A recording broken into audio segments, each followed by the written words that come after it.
Labukas.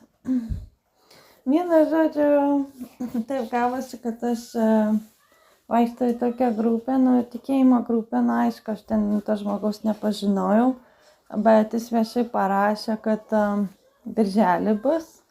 Ir dėl to ir pradėjau sakyti, kad birželį, kad 3 dienas bus, tai tikrai bus, bet aš negalėjau garantuoti, kad tikrai bus birželį.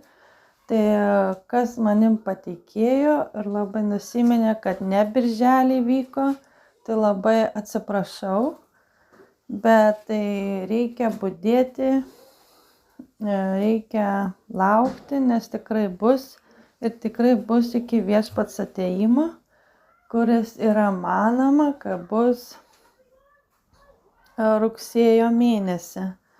Aišku, aš to garantuoti negaliu, kad tikrai viešpats ateis rugsėjo mėnesį.